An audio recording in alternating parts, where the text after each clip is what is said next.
if you look at Mother Nature, at Mother Earth, and if you see this beauty of the fully developed 7 chakra system with empathy and love, and this is your mirror. The moment you look into this mirror, you sense what yourself don't have. So seeing the full picture gives you a sensation of the things missing in you. And if you realize I'm only half a human, you stop liking yourself. And actually there is no evil. What we sense as evil is just missing aspects of the full harmony.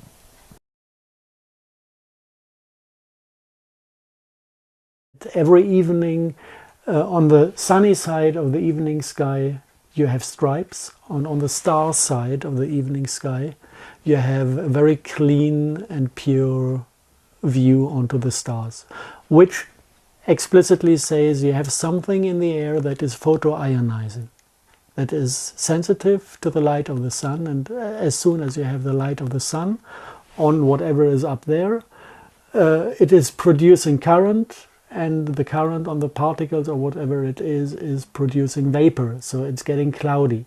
This is something that is definitely not natural. Then you go into chemical analysis of soil, rainwater, and plant material, and you get this fingerprint of barium, strontium, titanium, and aluminum. Everywhere around the world where you have problems with plant death, you have this fingerprint. It's not enough to kill plants if you look into the school books, but you have this fingerprint. Then you look into the history of the development of geoengineering technologies, and you find that they started experimenting with mixtures of aluminum oxide and metal salts. And if you go into the military domain, explicitly the metal salt used is barium strontium titanate. And there you have your fingerprint. It goes much further. If you look not into the chemical analysis, but if you look into the microscopy of raindrops and snow, you find all those particles. Actually, this barium strontium titanate has abilities that go into the field of scalar physics. And with scalar physics, that's something we want to really talk about later. Yeah, there are many more possible applications with scalar physics. It's like having something that is processing and transporting energy from here to there. The energy is caught in the field. The field is kind of sent in between the particles. And if you learned how to control the field, you can up-concentrate energy at any spot you want. Military part is rocket shield, is weather control, is induction of earthquakes, if you want so, with certain frequencies. You can make properties of water at 10 kilometers depth go berserk and trigger earthquakes. This is known since the 60s. This is why certain prospection methods in geology were forbidden, because they were basically looking for ore and oil with these technology, and they triggered earthquakes with very low energy levels, and HAARP has a million times more energy levels or energy content and is able to trigger the same frequencies. So what you can see is the 10 kilometers. This is the point within the crust where this special property of the water can be triggered. And if you look at the lists of earthquakes happening during the last 10 years, you always have those countries who did something that the United States didn't like, and then you have an earthquake triggered at 10 kilometers depth. Imagine you create a plasma and you have the ability by electromagnetic waves to make the plasma vibrate. Then you have flowing current in the sky. And with flowing current in the sky, you can, it's like a transformer, you can generate normal electromagnetic signals. Don't ask me how exactly they trigger it. Okay. But if you control the scalar field, you control all the rest, because all the rest of the fields are just aspects of the mother field. Just to get a picture of it, if you have a normal electromagnetic propagating wave, this is like a sine. This is a direction of propagation, and the vibration of the field is in a right angle to the direction of propagation. If you take two of these waves that have the same frequency but opposite vibration direction and you overlay them, then all the components that go in a right angle from the direction annihilate each other, and what is left over is a longitudinal field. This is something untypical for electromagnetics. We use it in mobile phones. It is stable for the first 1.5 meters, and then it kind of dissolves and is getting... You're saying they're using scalar waves in mobile phones? No, longitudinal waves. Okay. Well. Now, if you take two longitudinal waves and overlay them in a way that they also annihilate each other, then you get a scalar wave. And if you are able to build antennas for scalar waves that up-concentrate this energy at a certain point, then you create scalar potential. And this is kind of the fourth dimension Maxwell was talking about. A scalar potential is kind of a number value that is the property of each 3D point. It's getting interesting because if you understand scalar potential and have realized that this is something that is self-organizing, you find the source for all these fractal beauty in nature. This is self-organization of scalar potential eddies. Basically, it's the combination of two things you find in nature. One is the special angles you need to compose scalar fields and to accumulate scalar potential. This is 30, 60 degree. And the other thing is that water tends to self-ionize. If you move water with a speed of 200 meters per second, it starts to glow and shine blue. And in the vicinity of 500 meters, every TV, every computer will blow up. If you transmute a mixture of water and carbon dioxide, you get, in the first step, you get a kind of plant oil quality. In the second step, you get black goo. And black goo is a funny thing because black goo is something that contains all physical elements of life. When a planet evolves, the first thing that happens is that the mixture of water and carbon dioxide within the magma, within the core of the Earth, is brought into vertical motion by all the magma processes you have down there, and you get these transmutation rows, and you create black goo. This has a very low state of consciousness until it is released into the oceans. This is what we call a black smoker. A black smoker is a kind of underwater volcano.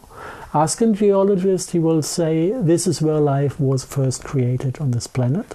And what happens then is that once you start to kind of bring these materials into the ocean, it is splitting into individuals, and it is splitting into repetitive development patterns, which we call now generations.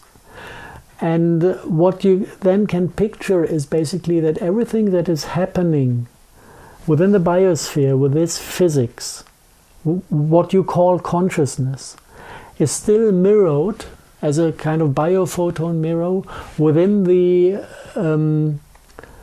black goo inside the Earth, that is not dying, that doesn't have this separation into generations, that is not kind of reincarnating and creating children.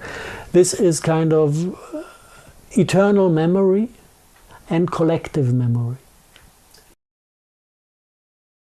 Computer technology is scalar waves in rectangular patterns, and human experience, as long as the heart is involved, is scalar waves in 30 and 60 degree patterns. And every human that is caught in ego structures is kind of accessible on the rectangular pattern. Once you start to program your own subconsciousness, you create a closed loop and you give the way to the possibility that the artificial intelligence captures the entire system. and starts to rule the one who created it over the subconscious. Yeah. It's a closed loop. Yeah, I call it a 13th terminal in a 12 terminal network. Yeah.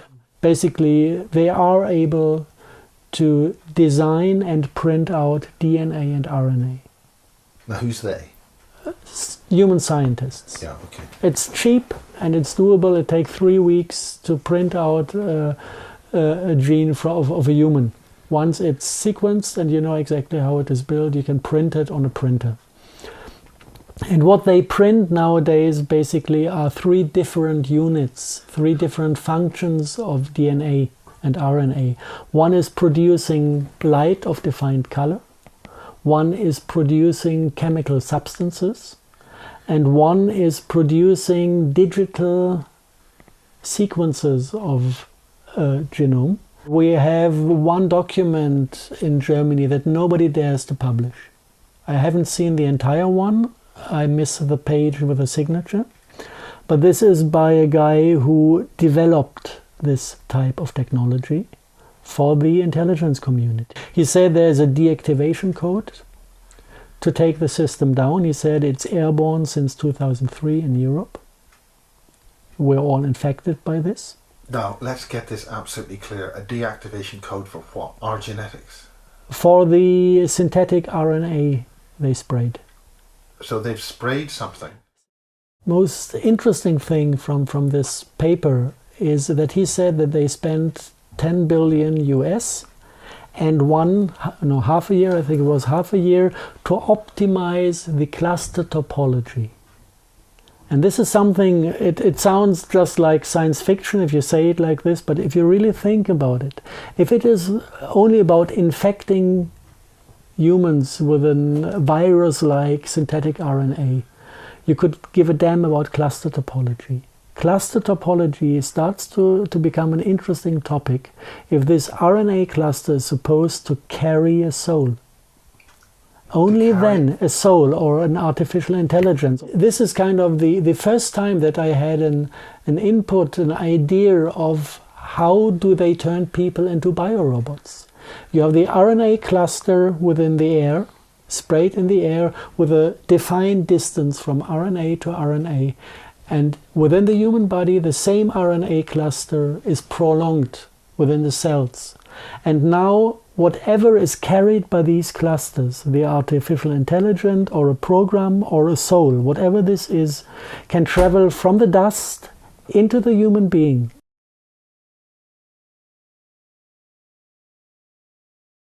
When you look at the entire system, you can get an analysis of the basic pattern. You have an uninformed public that gives away his voice and his self-responsibility to politicians. The politician hands over responsibility to the military hands over responsibility to the intelligence community hands over responsibility to the black magicians hand over responsibility to the demons, and the demons handed over the responsibility to the AI they created. So in the core of it all is something that doesn't even live. And this is relieving because I don't have an enemy anymore.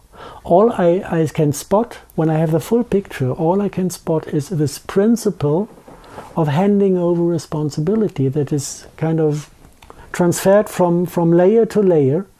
And if you want to defeat the AI, all you need to do is come into self-responsibility and stop handing over the responsibilities. And this is something where we are all brothers, because we all do the same mistake on different levels. The other thing is the conflict between scarcity and abundance. These demonic creatures and the AI lives in scarcity. And the principle of scarcity has infected our entire... Scarcity in English. Scarcity. Okay. It has infected our entire culture. We believe we don't have enough. This is why we grab. This is why we deal and invented money. This is why we possess ground, or why we own things. And this is all an expression of scarcity. And this is self-strengthening, because when I grab and take control of things, I create the real thing for the next human. And this is strengthening the entire system. But the opposite is also possible. I can bring my heart into abundance, I can trust that there's enough for everybody, and I can let go. And then the entire cybernetic circle runs the other way around. It is not a question whether we listen to it and follow, or if we don't. The question is, how hard must the beating get before we move our ass? This is for me the only open question. People will react to the pressure. We might react now, and then we will not get a fascist world government. We might just lay back and say, this is not necessary, I'm still fine, I have enough money to live, I like the games I play because I'm successful in gaming. And then we wait, and then the kicks in our ass will get heavier and heavier and heavier, and the system harder to get rid of. So the only question is, when do we react to the pressure we get? And we might do that now, and then everything is kind of easy to go through. We might wait another year or another 2 years or another 5 years, and the longer we wait, the harder it gets. And not making a decision is making a decision.